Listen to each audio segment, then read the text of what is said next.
देखिए, जिन्होंने तलवार के डर से ऊंची सलवार पहन ली, अगर हिंदू हिंदू राष्ट्र की बात करेगा तो हम मुस्लिम राष्ट्र बना देंगे भारत को। मैं एक तीर से 5 शिकार करूंगा। ब्यूटीफुल। ये आस्था है अरे कि आपका तीर ही टूटा हुआ है।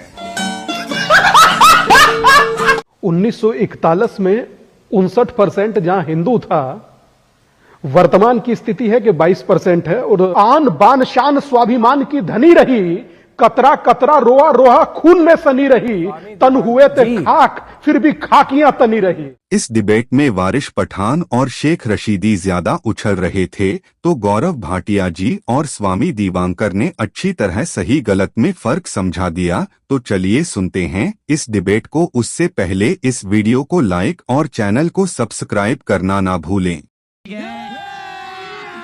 अभी मजा आएगा ना भिड़ो। देखिए, जिन्होंने तलवार के डर से ऊंची सलवार पहन ली, उनको आपके चैनल पे उजागर करके दिखाता हूं उनका असली चरित्र क्या है।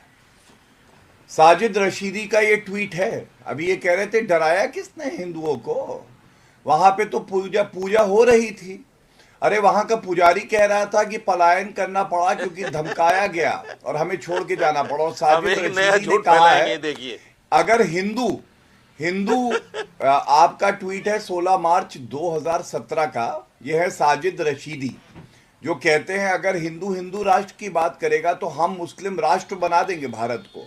और दूसरा, इन्होंने कहा कि भाई देखिए, वंस अ मस्जिद ऑलवेज अ मस्जिद।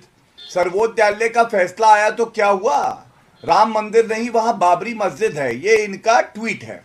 और देखिए, गंगा जमुनी तहजीब की बात कर रहे थे वारिस भाई, मेरे साथी हैं।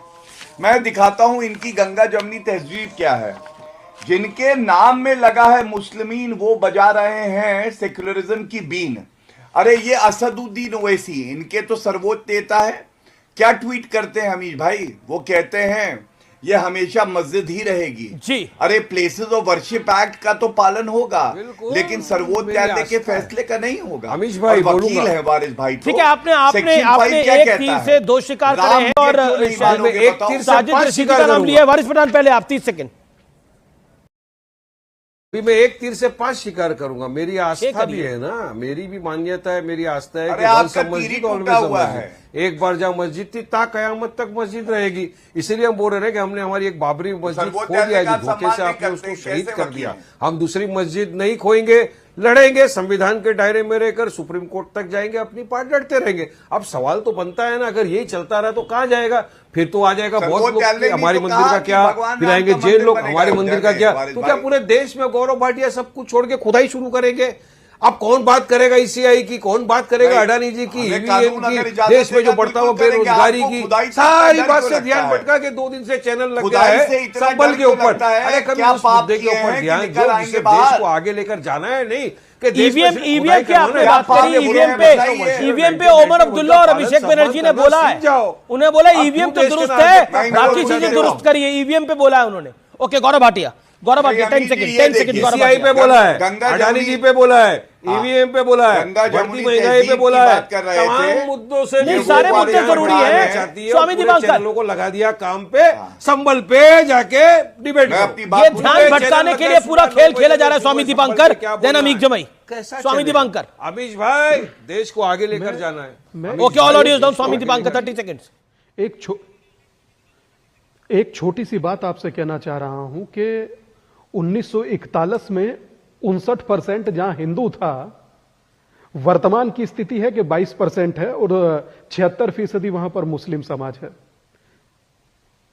कोई कहने जैसी नहीं है। एक कहता, एक ऐड आया था ना कि दीवारें बोल उठेंगी, तो ऐसे ही आंकड़े बोलते हैं साहब। आंकड़ों को कहने की, छुपाने की जरूरत किसी को भी नहीं पड़ती। मगर मैं एक बड़ी गंभीर बात अमीश भाई कहना चाहूंगा। संभल पर चर्चा है, निसंदेह महत्वपूर्ण और गंभीर चर्चा है, मगर इस पूरी चर्चा में कोई उन पुलिस वालों के लिए एक शब्द नहीं बोलता हमदर्दी का, कि जो कम से कम 24 पुलिस वाले, जिसमें एक सीरियस था, पैर की हड्डी से टूटने से लेकर के गोली लगने तक, कोई एक शब्द नहीं बोलता। और बल्कि हमारे पैनलिस्ट ने तो जाने क्या कहा, मुझे बड़ा अजीब लगा, मगर एक बात कहूंगा कि अगर वो लोग हैं तो हम हैं दादा, और वो भी हम ही परिवार के सदस्य हैं, वो हमसे कहीं अलग नहीं है। आन बान शान स्वाभिमान की धनी रही, कतरा कतरा रोआ रोहा खून में सनी रही, तन हुए थे खाक फिर भी खाकियां तनी रही। तो भाई साहब उनके लिए भी दो हमदर्दी के शब्द बोलिए, वो भी हमारे और तुम्हारे परिवार से ही है। और रही बात कानून की, तो कानून का आदेश था वो तो अमीक जमाई के पास जाना पड़ेगा। एक सेकंड, मुझे अमीक जमाई के पास जाना पड़ेगा। अमीक जमाई की ये जो प्राचीन संभलेश्वर मंदिर महादेव का नाम लिखा गया है वहां पर और कुएं की खुदाई में 3 मूर्तियां मिली हैं, मां पार्वती की खंडित मूर्ति, गणेश जी की मूर्ति, कार्तिकेय जी की मूर्ति। क्या आपको लगता है कि ये सामान्य घटना तो नहीं है कि वहां पर आबादी में असंतुलन आता रहा, हिंदू आबादी घटती रही और दूसरे तबके की आबादी बढ़ती रही, जब दंगा हुआ तब हिंदू आबादी कम हुई और मंदिर में पूजा अर्चना अचानक क्यों बंद हो गई? कारण क्या? ऐसा नहीं है अमीश भाई, देखिए अमीश भाई मंदिरें हों, मस्जिदें हों, मतलब ऐसे आप दूर दराज में कहीं भी आप जाएंगे, लोग जहां से शिफ्ट हो जाते हैं, आपको मस्जिदों में कभी कभार अजान देने वाले नहीं मिलते। ये आपको सामान्य लग रहा है आपको? मंदिर हो, मस्जिद हो, लोगों मैं ये पूछ रहा हूं, ये सामान्य लग रहा है आपको? मैं आपसे ये कह रहा हूं कि ये नहीं, मेरा ये कहना है कि जो वहां की बात आई है, नवाब इकबाल साहब ने विधानसभा में कहा, जो बात आज पटल पे रखी गई, जो बात वहां के परिवार ने कही, मैं तो उसको मानने को तैयार हूं। दूसरी बात, मैंने स्वामी दीवानकर जी से मैं बड़ा उनके साथ मैं मर्म से बात करना चाह रहा हूं। स्वामी दीवानकर जी, आपने हिंदू बोर्ड बनाने की बात करी थी, वक्फ बोर्ड की तर्ज पे। आप सोचिए कि कैसी हिंदू सरकार है, केंद्र में भी और उत्तर प्रदेश में भी। आपसे मुख्यमंत्री ने मिलना भी जरूरी नहीं समझा। हम तो आपके साथ हैं, जब भी हमारी सरकार आएगी, जो आप बोर्ड बनाने की बात कर रहे हो, हम आपका साथ देंगे।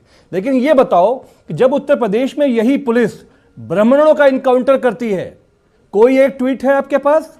जितिन प्रसाद ब्राह्मणों का बहुत बड़ा नेता है, सैकड़ों फेक इनकाउंटर की लिस्ट वो के दौड़ रहे हैं, कभी मैंने आपकी आवाज नहीं उठाई। समाजवादी पार्टी ने आवाज उठाई, माता प्रसाद पांडे जी ने आवाज उठाई, अखिलेश यादव जी ने उठाई। मैं जानता हूं कि आप जिस दिन बोलोगे तो आपके ऊपर कार्रवाई हो जाएगी, इनकम टैक्स की और ईडी की। तो आप डरो मत, बोर्ड के लिए आगे बढ़ो। और ये जो हिंदू बांग्लादेश में जो उनके साथ हो रहा है, हमारी छोटी बहन है समाजवादी पार्टी की इकरा हसन, फोन करके मुबारकबाद देना कि उस मुसलमान बेटी ने हिंदू माइनॉरिटीज के लिए भारत की संसद में समाजवादी पार्टी की तरफ से आवाज उठाई। लेकिन वो प्रधानमंत्री जिनको सुबह शाम फोटो लगाते हो मोबाइल में, बात करना जरूरी नहीं समझा। ये जो जनता वहां जा रही है, और जिस तरह से एक बात आपने इमरान भाई के बारे में बताई कि उन्होंने बोला है, वो बेसिक मेरे ही क्षेत्र के सांसद हैं, सहारनपुर से ही, कि मंदिर कहीं खो गया था क्या जो मिल गया। तो हाँ भाई साहब, मंदिर खो गया था तुष्टीकरण की उस धुएं में, जहां से एक तरफा दिखाई देता है, दूसरी तरफा दिखाई नहीं देता। अब बात का उत्तर देता हूं अमीक भाई की। उन्होंने एक बड़ी बात कही कि आपने तमाम एनकाउंटर पर एक शब्द नहीं बोला। भाई साहब, जो मामला कानून का और कानून की नजर अपने हिसाब से होती है, स्वामी दीपांकर और अमीक जमाई के हिसाब से नहीं। और रही बात के माइनॉरिटी की वहां पर बांग्लादेश में आवाज उठाना, तो अमीक भाई ये मात्र किसी एक व्यक्ति का नहीं, ये पूरे सदन का कर्तव्य है कि वहां पर बहनों की चीखें सुनाई नहीं दे पाती यहां तक